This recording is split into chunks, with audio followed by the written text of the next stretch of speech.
乡亲，早，欢迎收看今日4月7日台记大早起新闻，我是柯兴竹。新闻一开始，紧来关心美国总统川普对顶关税政策，即马有出现转变。这是经过这几天的加滚，川普伫台湾时间今日半暝啊对外宣布，针对表态无要向美国提出报复的这个国家，要互这个国家90天的缓冲期。也若伫这段期间，关税税率是10%。也毋过针对要对美国报复的国家中国的关税要继续抬起哩。美国即马打算要对中国扣125%的关税，而且随实施。川普嘛讲，伊相信中国嘛有想要落软，只是唔知影要安怎做。来听川普详细的讲话。Well, I thought that people were jumping a little bit out of line. They were getting yippy, you know. They were getting a little bit yippy, a little bit afraid. Nothing's over yet, but we have a tremendous amount of spirit from other countries, including China. China wants to make a deal. They just don't know how quite to go about it. 川普表示，有超过75个国家和北京联络，想要来谈判。也若针对无要实施报复的国家，美国决定针对这国家提出90天的缓冲期。咱总统赖清德进前就讲，咱无要和美国硬拄硬，所以台湾应该嘛是伫有缓冲期的这75个国家内底。这个消息一出来了后，美国股市虽受到鼓励，标普500指数起9.5%，纳斯达克指数嘛起12.16%，道琼指数是起7.87%。美国搁提关对中国的关税，即马是决定对中国扣125%的关税，而且随要实施。美国会这样强硬，这是因为中国宣布要对美国采取报复的措施。中国即马嘛宣布要对美国商品加扣关税，要提关到84%。川普宣布对中国扣125%的关税了后，中国商务部嘛有随提出反制措施，宣布对6间美国企业要实施制裁，要甲这企业列入无可靠的实体清单，禁止这6间美国企业和中国做生意，嘛袂使扩大伫中国投资。另外，佮针对12间美国企业列入出口管制的关税名单内底。中国的这项措施嘛是对今仔日中昼12点要开始实施。中国商务部是表示，未来中国是打算要透过世界贸易组织 WTO 的机制来解决争议。来看受美国关税政策的影响，台北股市这礼拜是直落。昨昏国安基金有出手护盘，也毋过台北股市收盘时同款是大落，收伫17391点，跌破18000点的关卡。也毋过川普宣布对顶关税措施了后，今仔日一开盘就有起，是已经起到18542点，起1150点。台股连续大落。国安基金提高介入场执行市场安定的任务，台股开价阁无稳定，大盘大落1068点，失守18000点整数的关卡。指标性的台积电早盘股价虽然有起，不过10点了后就开始落，中场是落31块，股价收跌785块。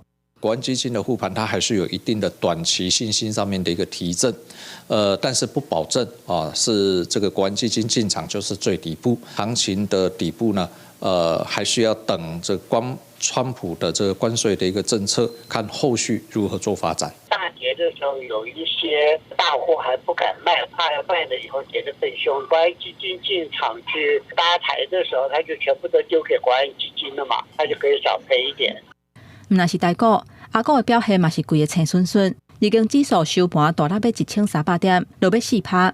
韩股甲香港股市嘛持续在落。敢若上海综合指数伫政策护盘情形之下有起，也若台股连续3个交易日是大落要4000点，嘛出现券商提出融资追缴令，受影响的股民是4个咧总钱要周转，而且嘛传出大型寿险公司出现投保人解约要求解套的情形。看看你的这个保单，它的下面有没有附加一些医疗、癌症、意外的这些附约，不要随便轻易的解约。如果真的发生一个需要医疗或者是重大伤病的这种情形的时候呢，就没有办法发挥正常的医疗的功能。保险专家提醒投保人，都要斟酌看保单附加险的部分，唔通着急要解约，损失医疗的保障。另外，有报道指出，因为融资追缴令，嘛让部分的银行小额信贷业务量向直透增加。记者综合报道。因若根据路透社报道，讲咱台积电可能违反美国嘅贸易出口管制，台积电嘅晶片哪像互华为摕去做 AI 嘅处理器，即声就要面对美金10亿嘅罚款。经济部长郭志辉是强调，台积电是一间遵守法规嘅公司，对台积电来讲，这个问题应该无存在。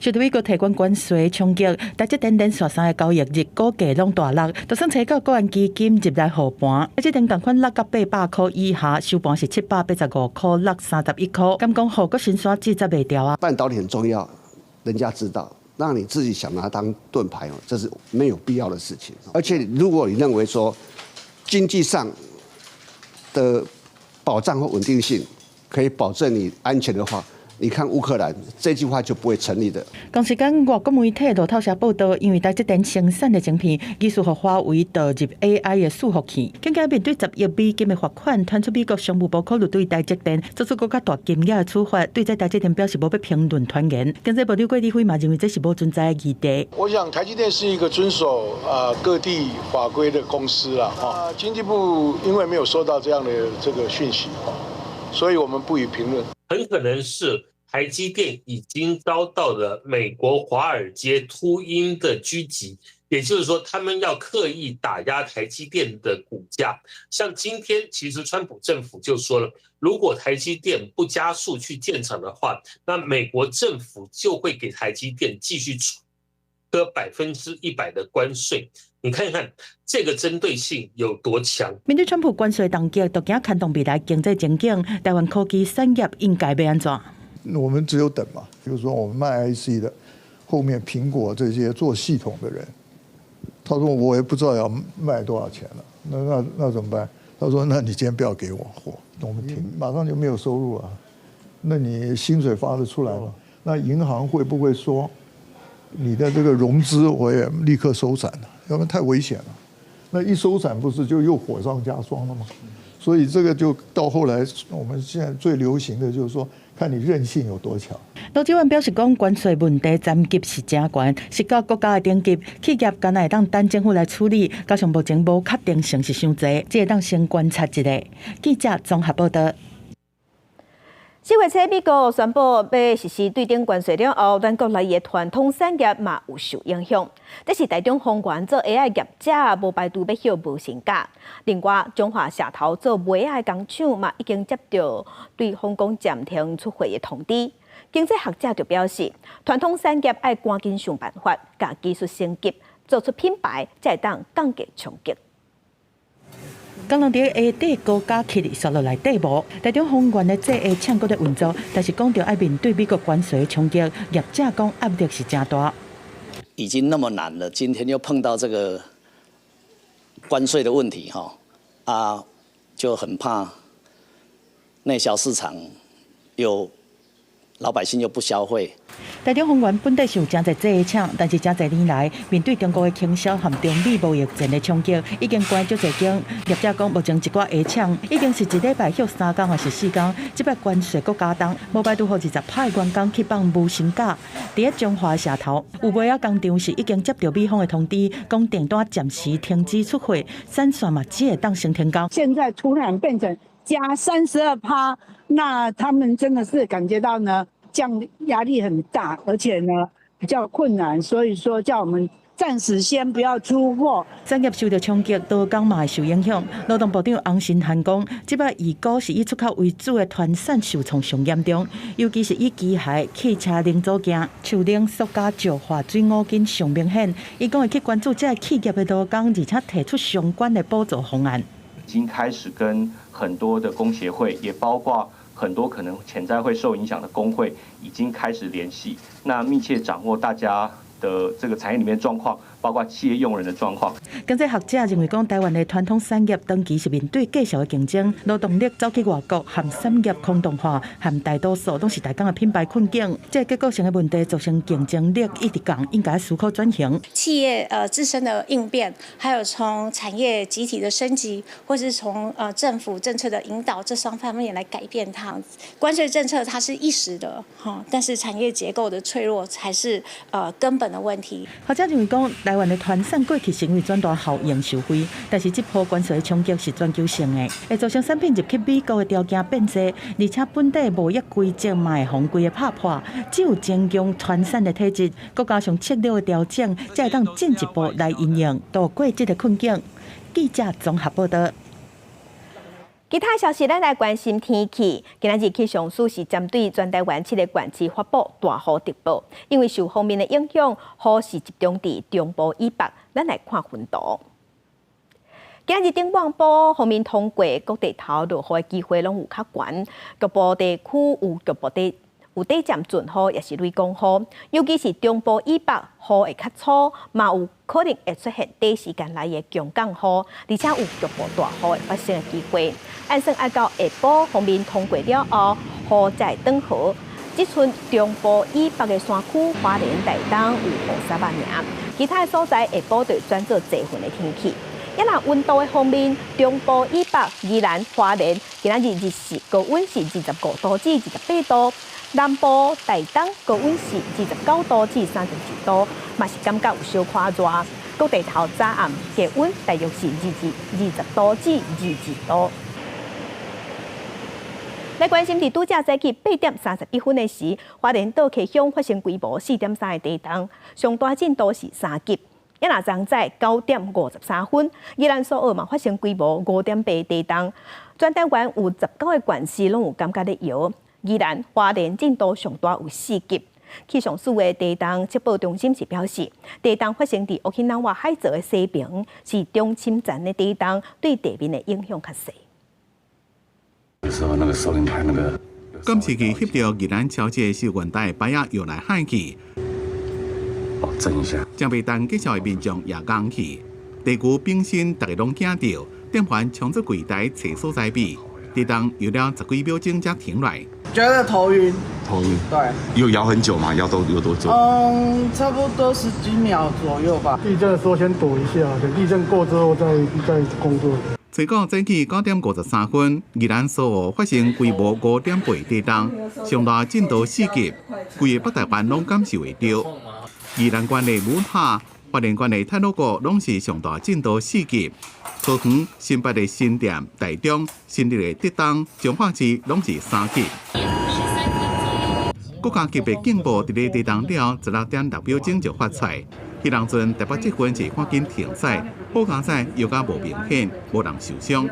台北积分是慢速赛车，伫咧无异常回报了10点08分全线恢复正常。这个地震因为它的一个震源的深度是算中深层的一个地震，它的深度影响，所以造成地表的影响，大概都是比较平均的一个震度的一个表现。地震测报中心讲，这边是伫宜兰县政府南东方15.5公里发生时速规模5.8地震，因为是中侵前的地震，对地表影响较细，不过依然有19个县市感受会到。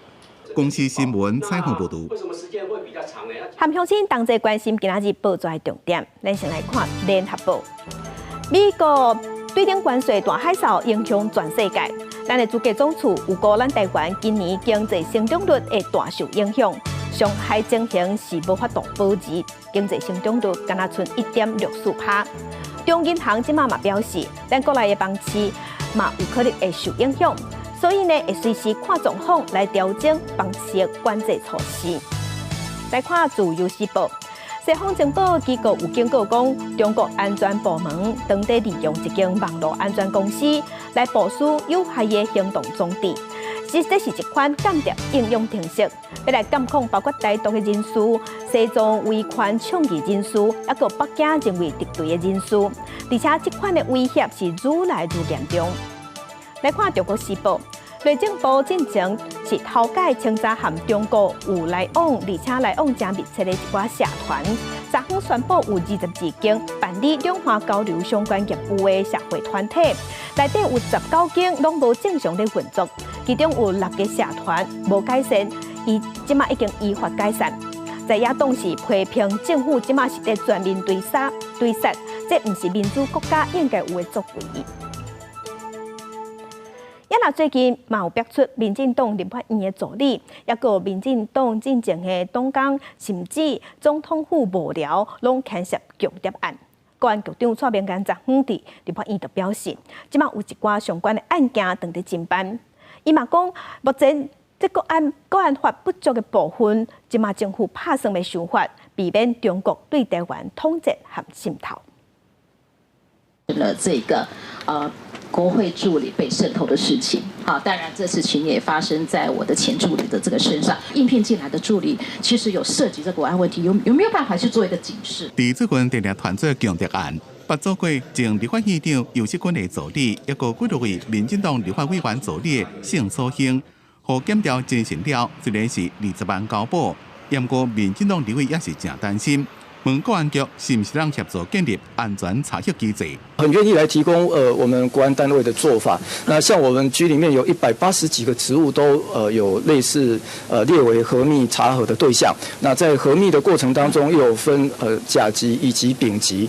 这一位我们都没有看到他的名字，但是据说他是被抓到说在刺探帛琉的情报。我提醒你还是要注意一下。这都是因为有些资料是错误的。那是国会，包括民进党的前党工，也有总统府，拢被查出有人涉及强盗案。大家拢伫咧注意讲，是不是也未逼出来？相关的一个案件，有些都还在侦办当中，那有些还在搜证当中。所以有其他案件，但是还在调查。对各种案件，只要有相关的违常或违法的事态，我们都会积极的来收集相关的证据。依然公安局的报告指出，中共针对咱军事单位也有政府机关进行渗透。自2020年到即马，强盗案起诉159人，其中有现役加退役的军人95人，比例是60%。主要手法是包括退役、留外现役、金钱利诱，也有债务协trợ。一定会积极的来搜证，那务必做到全面的清查，不分党派。方面是能够速查，第二个部分能够严惩。作辩人也讲，已经甲法务部共同检视国安法条文内面，是不是有需要搁在真正加强的所在，来阻止强盗的行为。公司新闻采访报道。之前有几来中国配偶宣传用武力统一台湾这款言论，互移民署取消台湾的居留证、居留权。那法务部长昨昏是伫立法院表示，政治上的言论那是牵涉到国父战争，依照宪法的规定，袂使当作是有言论自由。也毋过，什么行为算是国父战争？部长是表示，目前确实无明确的定义，会当个讨论。约会安华小皮文琪等人因为宣扬中共武统，和移民署遣返取消伫台湾居留权，引起在野党质疑。国家介入特定言论自由的法律边界。西九立法院司法法制委员会也对这要求相关部门进行专题报告。有关于这些仇视性的一个言论哈，那这部分其实有相关的一个处罚的一个规定。那我想，这个我们还是会兼顾言论自由的保障跟公共利益的一个维护。既然我国是从文法国家，那我们就应该把一些规定讲清楚，让人民能够有所适从。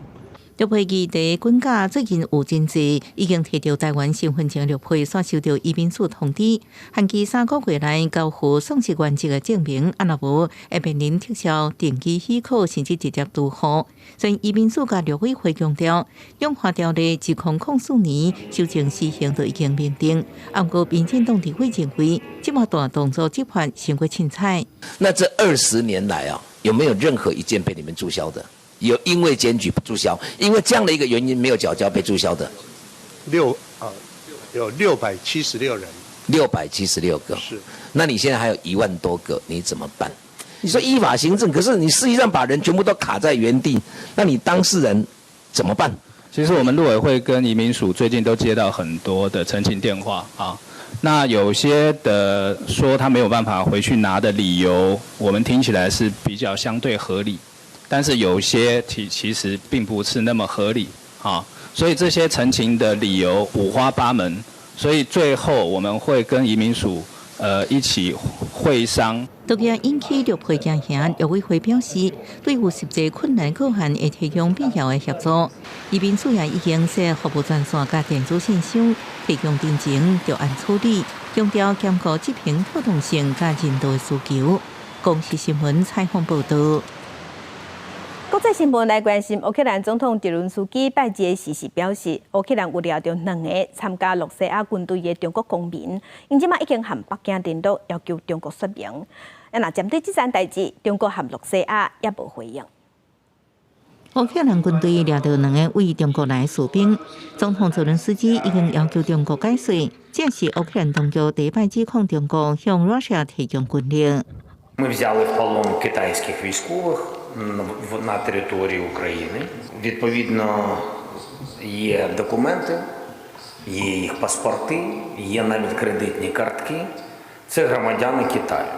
泽伦斯基伫社群媒体答问显示，其中一个中国人被铐起来讲中文，也表示最近烧战的情形。乌克兰外交部长斯皮哈表示，中国军队伫乌克兰领土烧战，和中国所谓的和平立场遭到质疑，已经条件自基辅中国大使要求说明。这也表示，唔那北韩伫帮助罗西亚烧战。It's disturbing with North Korea participating. It's disturbing with the Chinese soldiers having been captured. China is a major enabler of Russia in the war in Ukraine. China provides nearly 80% of the dual-use items Russia needs to sustain the war. 虽然北京甲莫斯科伫政治甲经济互动密切，不过中国一直想要伫俄乌冲突当中保持中立，佮一直否认军援罗西亚。北韩去年正式派兵去支援罗西亚，引起国际社会关切。西方官员今年初，目前英国广播公司 BBC 讲，伫罗西亚西部库斯克州作战的北韩军人，才3个月就将近40%伤亡，差不多是1000人战死。公视新闻恩文宁报道。伊那8月的秘书长李德上任了后，车伯是头一届去日本访问。伊是伫海上自卫队的基地表示，8月是密切关心中国解放军伫台湾附近的军事演习。伊嘛认为这款状况正使人烦恼。另外，日本也发布2025年外交拿配书，内底有特别强调台海和平的重要性。8月秘书长吕特2024年10月上任，车伯第一遍访问日本。随去日本神奈川县的海上自卫队横须贺基地，并且登上护卫舰坐上好视察。吕特表也讲，8月积极伫咧推参加 IP4， 也就是印太4伙伴，包括纽西兰、澳洲、日本、韩国的合作，所以选择优先访问其中上大的日本。同时也讲，强军最近伫咧台湾周边海域扩大军演的情形，让人真担心。If you know the policies of all allies in NATO, but also when it comes to the IP4 concerning Taiwan, so that you know. And of course, we are worried about all these drills and all these military exercises. So we follow them very closely and are a worrying sign, clearly. 吕特顶礼拜伫咧接受日本时报访问的时阵，捌讲袂使对中国扩大军力抱持伤天真的态度。因那吕特车飞伫咧横须贺基地，也特别重视这件代志。China is supporting the Russian war effort. China is building up its armed forces, including its navy, at a rapid pace. So we cannot be naive. Developing the defense industrial base is so important. That is one of the focal points in my visit here. Thank you. 吕特车飞伫咧东京会见日本防卫大臣中谷元。吕特对日本提悬国防预算，予因肯定。日本想要参加8月援助乌克兰的组织，吕特也表示欢迎。吕特随后会伫咧东京一间大学演讲，同时会见日本首相石破茂。另外，日本伫咧吹背发表2025年版的外交拿配书，指出北京想要以武力片面改变东海甲南海的现况，也讲到中国伫咧台湾周边举行的军演，强调台海和平稳定的重要性。甚至还特别讲到今年2月石破茂甲美国总统川普会谈了后的联合声明，指出维护台海和平稳定是国际社会安全甲繁荣不可欠缺的元素，敦促以和平的方式来解决两岸问题。公司新闻金万庆编辑。今仔日国际上还有啥物大代志？甲乡亲咱做伙来看世界。后面今日批准要针对大约210亿欧元的美国商品加扣25%关税。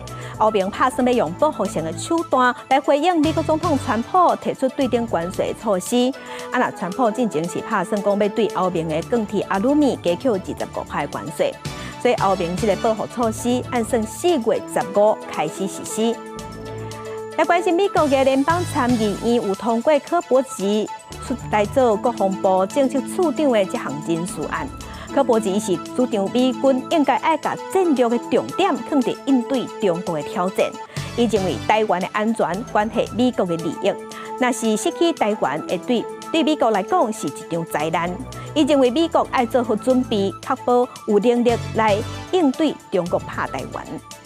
来关心以色列3月18日恢复攻击加沙走廊，结束和哈马斯2个月停火。那以色列昨昏是搁发动攻击，这届的目标是针对哈马斯一个高阶的武装分子。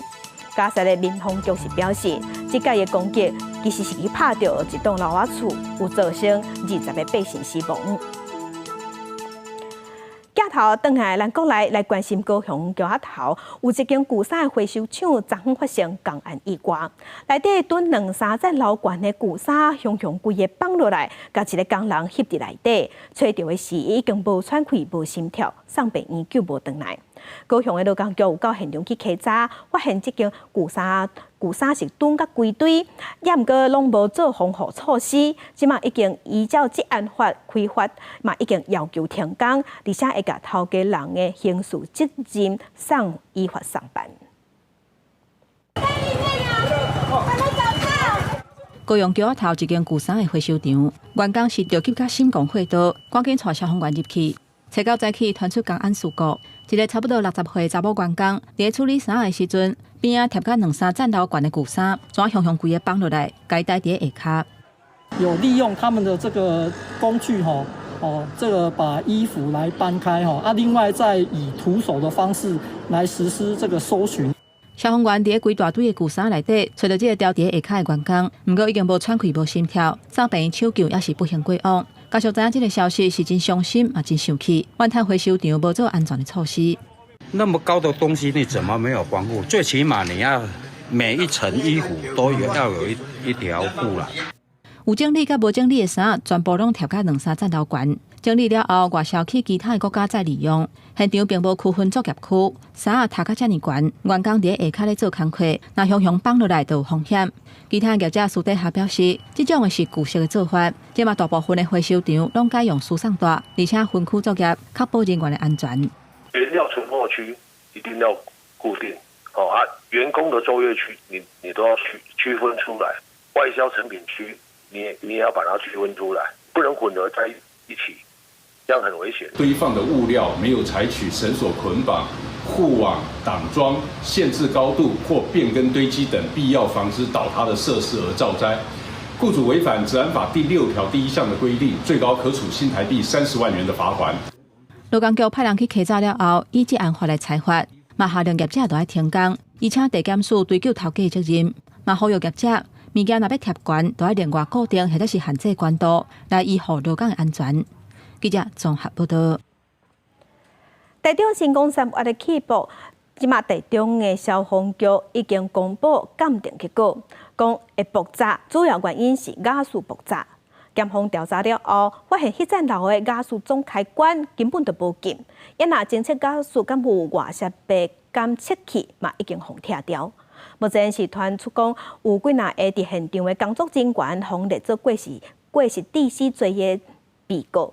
也若新中天然气瓦斯公司表示，因拢有遵照新光3月的要求去处理，嘛讲专案即马正在调查，所以无要回应。台中新光3月搁伫征收，但是检方追查起爆的原因出现新的事情。起爆发生了后，新中天然气公司是第一时间强调讲，第一时间进前已经把楼层瓦斯的总开关关掉，但是检方调查发现讲，起爆的12楼要侦测瓦斯敢有漏出去的瓦斯感知器互拆掉，但是楼层瓦斯的总开关根本就无关，搁加上技术火源，才会造成起爆的发生。我们就针对新光3月的请求去做瓦斯表及开关而已，其他我们都没有什么其他的动作，这样。新光不会去帮你加关总开关啊。你们家的瓦斯表拔除了以后，他只是把它填塞起来而已啊，他不会把你们家的管子拆掉啊，他怎么把你关掉？检方会去厘清无关总开关这责任的归属，话传出讲已经甲几个伫起崩现场的人员列作过失致死罪的被告，检方伫最近嘛开始来约谈，包含业者、厂商、施工单位等进行全面的调查厘清，并非只针对特定身份及厂商，亦不局限于特定单一之疏失行为进行究责。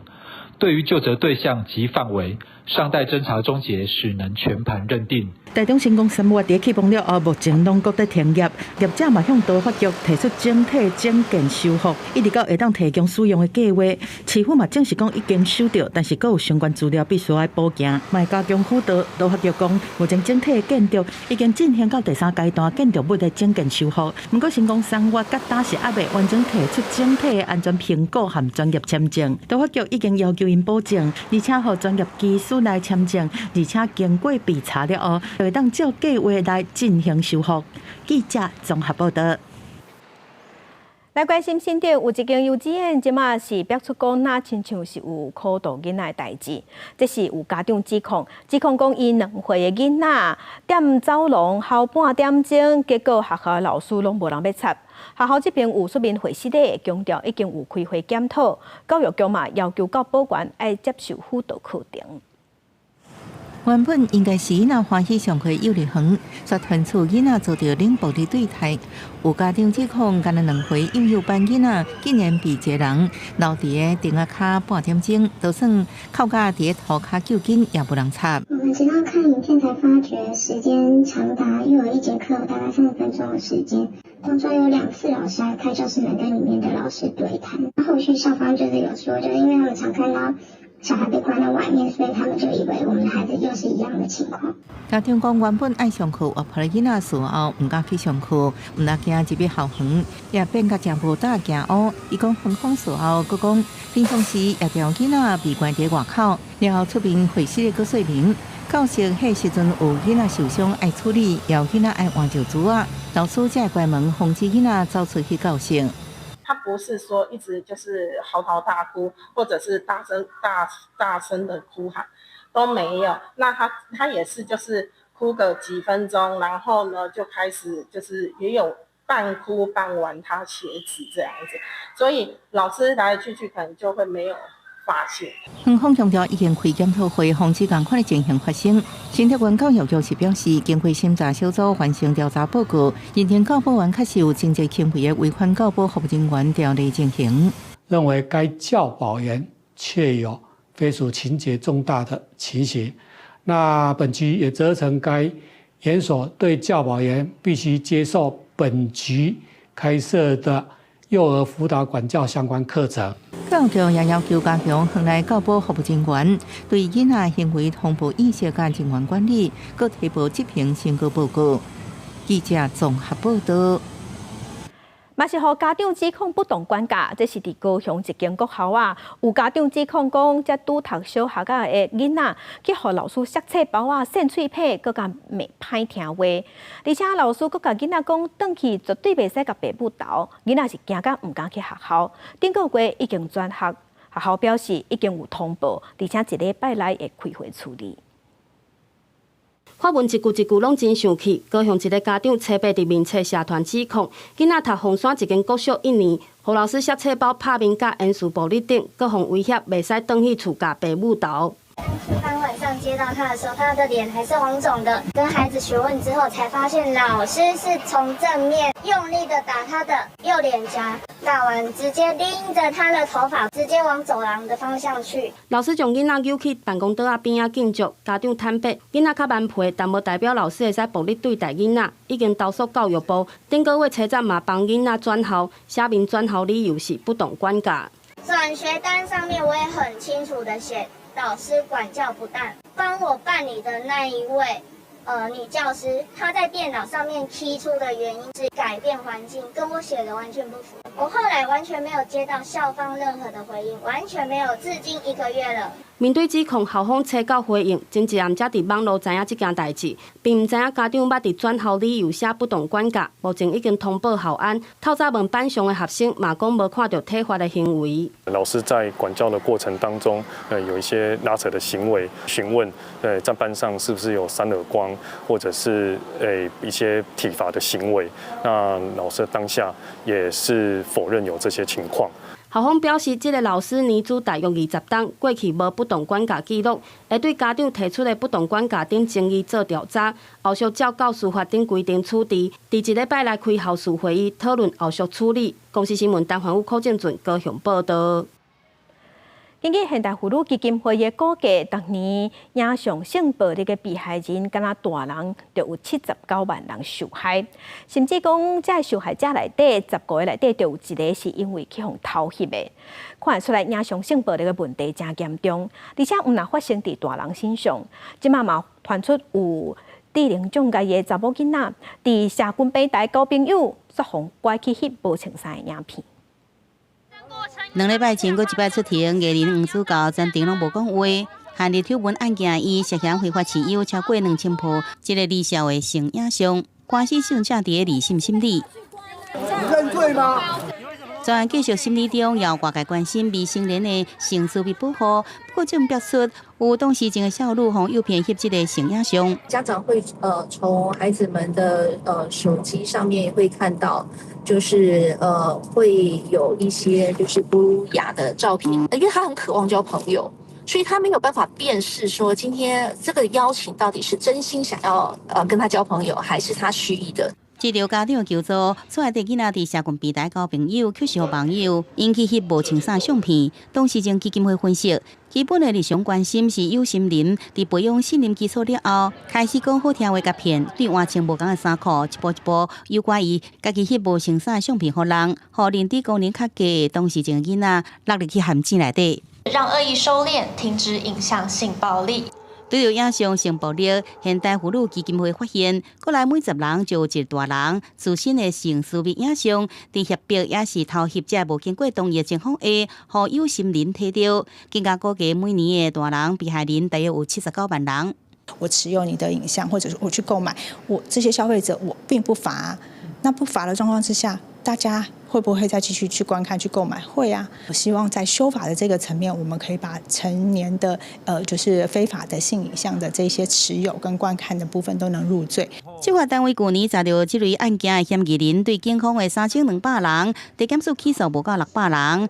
尾啊，有做定案的，敢若剩187人。妇女团体建议政府成立专职调查人员，制定有效的反偷翕政策。无缘无故持有，也是买大人的非法性影像，也应该立法来处罚。记者综合报道。台中赖厝国小的台语浸水式教学有受到国教师的肯定，也毋过即马有团队的老师是出来တင်情，讲去年8月份新校长到位了后，就甲因刁难。也那校长是解释讲，这一切要求拢是遵照行政流程，并无针对特定计划也是特定人。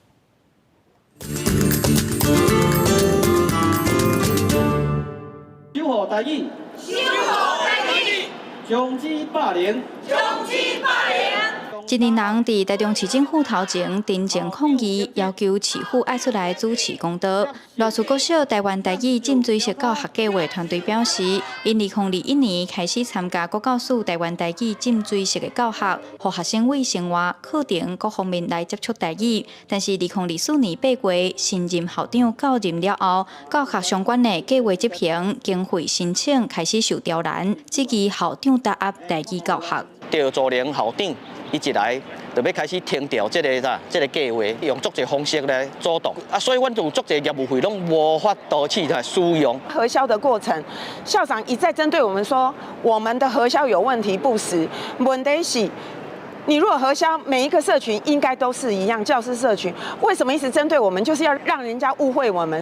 面对老师的指控，罗厝国小的校长表示，学校一直真支持母语教学。伊去年到任了后，是针对校务流程进行规范，无论是采购、学校等等，拢遵照行政甲会计定序，并无针对特定团体也是计划的要求。阮学校即马咧执行的所有的规定吼，拢是符合行政规定，然后会计程序。迄其实是为着要保护咱的同仁，咧做工课时阵，伊不但会使担任伊的专业，行政上的这个琐事呢，也不会因为不小心而触法。那局这边其实尊重学校他自己校内的行政流程，跟自主去争取更多的计划资源。当然，我们也很感佩老师们在本土语教学上面推动的一个热忱啦。那我们希望双方能够有机会可以进行沟通，那局这边会提供必要的协助。教育局表示，尊重学校校内的行政流程，嘛已经受理老师申诉校长伫工课场霸凌。教育局会依照规定成立调查小组，赶紧理清真相。记者杨淑晴台中报道。也若去年底，文化部有推出台语家庭计划，嘛有真侪家庭加入。也毋过呢，即马传出今年文化部资本有编285万的经费，要摕来宣传台语家庭这项计划，这条钱煞互立法院抬掉。昨昏民间团体就出面开记者会，因是真烦恼讲，这对拄开始起步的台语发展来讲，影响真大。地方政府爱重视，台语家庭有行气。大声呼吁地方政府最近来推动台语家庭，台语团体召开记者会，指出文化部自去年实行台语家庭计划，全国无够一半，敢若9月县市政府有提案要送。民团希望文化部爱加强和地方沟通。另外，根据文化部的统计，今年原本有编285万的宣导费，要来宣传台语家庭计划，却全部去互立法院抬掉。台湾台语乐协会认为，这对拄起步的台语发展来讲是真大打击，安尼恐惊降低议题突破共运战的机会。即马文化部已经有一个经费也有一个预算啊，但是即个预算放伫咧遮，甚至讲活动拢办啊，但是来参加的人足少的，安尼就是足无彩的。了事后咧，若是这个立委伊过来甲你批评讲你办即个活动的成效无好啊，哪会遐少人来参加？毋就是因为恁甲即个宣传费甲伊抬掉。也那理工局台语文教基金会嘛表示，根据因的观察，侪台语事工因为伫中央无台语专职部会，伫咧地方各无对口单位，无论是要宣传还是要承办活动，拢有真大困难。因为安尼台语无受到重视，嘛无法度有较全的发展政策。基金会嘛搁再呼吁政府爱成立专职部会，互台语发展通有资源甲专业人才。客家原住民的咧，其实咱会当看着讲，伊是有效果的，甚至咱若投入的资源，甲客家原住民就算是平济就好。其实会比客家原住民的迄个发展效果更较好，是因为一方面是人口的问题，一方面是要阁算有这个7-8成的人，其实是要阁有这个语言能力。另外，针对文化部目前当地做的台语家庭计划，敢若有讲明年要达成4万户的目标。民团是呼吁文化部应当爱长期来看，积极定出逐年的目标，然后一步一步去落实。伊嘛要求地方政府要承担推广的责任，安尼才通实现语言平权甲文化永续。记者卢尚如、郑俊友台北报道。咱即马就来检视台语家庭这项政策。文化部是伫去年底开始办培育台语家庭的这项计划，也毋过因为无强制性，伫第一阶段时，敢若7个县市加入。虽讲第2阶段即马已经有搁增加宜兰县和高雄市，也毋过参加台语家庭计划县市也是无超过一半。文化部是表示，其他无参加的县市，因会赶紧找民间单位、民间团体来办，嘛会当开放有办台语活动的民间团体来申请台语家庭点数的认定。大家坐伫办公室认真讨论第2期台语家庭的活动内容。文化部去年底开始举办的培育台语家庭计划，目前全台湾参加的县市也无超过一半。亲像彰化县就需要靠民间单位来筹办。关怀文教基金会伫台语文园区就有办罗马字、公布营，侪扣点数的活动。4月1号开始啊，咱基金会去办愈侪无共款多案的活动，譬如讲有这个 DIY 手作的课程，还佫有一寡迄个煮食、教人煮食用台语的课程，还佫咱会办布袋戏、歌戏，还是歌唱班呢？这种演习的活动，这全部的活动甲台语相关的，拢会有点数。根据文化部的统计，第一阶段参加台语家庭计划县市设立推广点，分别是新竹市有一个推广点，苗栗县有3个，台中市一个，嘉义县4个，嘉义市2个，屏东县10个，其中云林县有38个推广点，是目前上侪点的县市。承办云林台语家庭计划协会表示，因除了利用图书馆，嘛和学校、社区配合，尽量好推广点会当分配交运。各乡镇的图书馆开始去宣导，各有学校，最后各有去关怀据点，真甲因宣导。你像大西伊都做偏僻的，也是袂了遐，我得找伊两个较平均的点，互因去上课。其实国际社团伊嘛真欢喜，会当甲台语来推广出去。台语家庭第一阶段，全国拢总举办1837场的活动，其中讲故事活动上侪有505场，甲台语相关的一般课程有374场，意识培育课程有342场。那以县市来看，办上侪场的是嘉义县有244场，搁来是台北市办210场，排第3是台中市有199场。也那家人、南投、连江、甲金门，目前是无台语家庭活动通好参加。我有小可了解，就是讲因话无办，是讲因人力无够啦。啊，无就讲，因为即马台语家庭较大推出尔嘛，伊嘛是讲看情形看安怎，阮拢会甲鼓励啦。那无话，阮就文化部家己想办法，啊，阮尽量找民间团体来帮忙安尼。文化部表示，除了固定的台语家庭推广点，因嘛开放予有举办台语活动的单位申请台语家庭点数的认定。目前第2阶段有加宜兰县甲高雄市2个县市加入，未来也会继续沟通，鼓励也未参加的县市加入，增加台语家庭活动的数量甲类型。记者杨淑晴综合报道。用台语练喙花当流行，咱来看台北有册店，即马甲练喙花演员连怪歌手来合作，做伙举办台语活动，希望互愈侪无共可爱的人来接触台语，嘛互台语会当伫生活当中定根。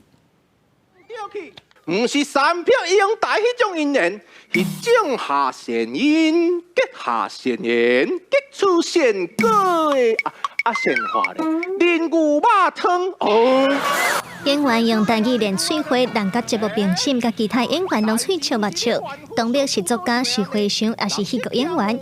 伊讲家己自2019年开始做 talk show， 就拢会参一半句仔台语。到即马来，毋若用全台语练喙花，嘛甲台北嘅册店合作，招其他戏剧演员不诋毁含台语念歌创作者张雅顺等等做阵参与，希望互民众接触到无共形式嘅台语。拢有咧做迄个 open mic 活动，啊，因迄个 open mic 就是讲，你要讲华语嘛会当，你要讲台语嘛会当，拢会使讲啊，你嘛会使唱歌嘛会使讲安尼，啊，就是为这个合作的这个机会开始，啊，就想讲无咱来做一档就是全台语的。册店的创办人刘定光嘛是台师大台文系的教授，伊认为台语要发展要定根伫咧生活当中，敢若培养台语能力也无够，嘛着透过真少年家现代人会介意的娱乐形式，接触愈侪无共可爱的人，所以册店才会规划台语到老这个活动。因为我觉得台语要推广、要复振，它本来就要尝试多元的面向。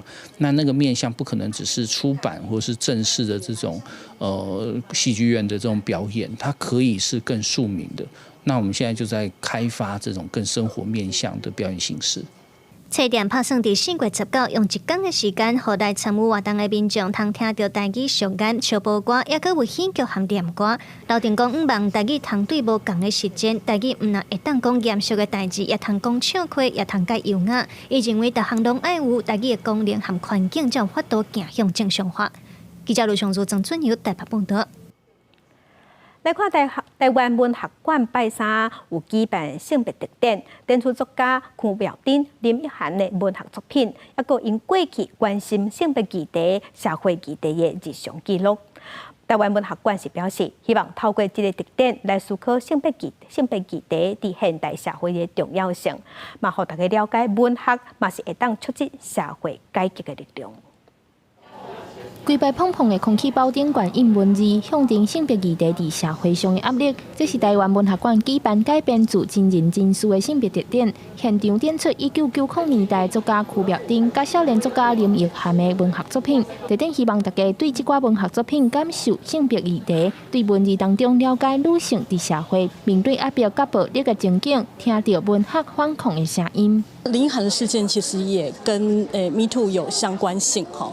那林涵事件又让我们可以看到受到侵害的人，他们如何透过文学进行发声，而且他可以串联同样处境的人，那进而去改变社会。作家区别丁伫立顶悬写讲，伊想要做记者的愿望，佮有林奕涵过去的学习报告，拢呈现对性别社会事件的关心甲思考。这个点状拢是头届公开展出。国立台湾文学馆表示，文学虽然是虚构的，不过却是作家寄托家己生命经验、观察社会感受是真实的。希望大家会当感受到文学也是促成社会改革的力量。伊写的物件，甲我今仔所拄到的情形，可能有就赶快的所在。那其实文学就产生了它这样子的一个力量。那大家就会开始去思考。去想讲，阮即马拄到的情形，其实我毋是一个人尔，是足侪人拢拄到这样即马的情形，咱会当安怎做？那其实文学就是提供一个这样的空间，来给大家去做思考。这个性别文学特点会展到今年10月12。国立台湾文学馆表示，真希望透过文学来打破性别的刻板印象，进一步带大家思考性别议题伫现代社会的重要性。记者中嘉的林秀凯台北报道。早起看世界，咱甲镜头来去英国，咱来英国看一件真特殊的医学案例。这是英国有一个子宫功能不全36岁妇人人，伊的阿姊尾啊，甲这阿姊的子宫捐予小妹，因为这个小妹伫今年2月份的时已经顺利生囝。这是英国头一个透过捐子宫成功生囝的案例。这个查甫人拄做老爸，伊甲囡仔抱伫手里，看落是欢喜甲。不过有这个囡仔是真无简单，因牵手格瑞斯36岁，因为得到 MRKH， 也就是人讲子宫发育无完全的症候群，因为生殖系统欠缺正常的功能，所以无法度生囡仔。因若即马会当生查某囝，甲伊抱伫手里，上重要的爱感谢伊42岁阿姊艾美，甲子宫捐予伊。Let her do that for me as well. But I mean, it's incredible. It's a huge act of sisterly love. It was never in question that if there was something we could do, that we would do it. 格瑞斯自来就无法度有心，因为无法度做老母，这个遗憾一直互伊感觉真累积。因为因阿姊已经生2个查某囝，所以决定家己的子宫捐予伊小妹。在英国子宫捐赠慈善机构的资助之下，伊伫2023年2月做子宫移植的手术。后来格瑞斯有心，伫2月27破腹生一个真健康的查某囝。格瑞斯为着要感谢因阿姊，专工用因阿姊的名，甲查某囝号做是艾美。Yes, this is not life-saving, but it's life-enhancing, life-changing, and certainly creating life, which I think you can't have better than that. This is not for everybody, but this is hope for a goodly proportion. 2013年，瑞典大型全球做子宫移植的手术，到达全世界已经累积超过100件的案例，已经生出差不多50个健康的红婴仔。因为英国已经完成另外3例子宫移植的手术，这3例是使用已经过往捐赠者的子宫。医疗团队希望这个人嘛会当成功有囡仔。公司新闻张淑芬编译。天气报你知，同齐关心今仔日各地头的温度。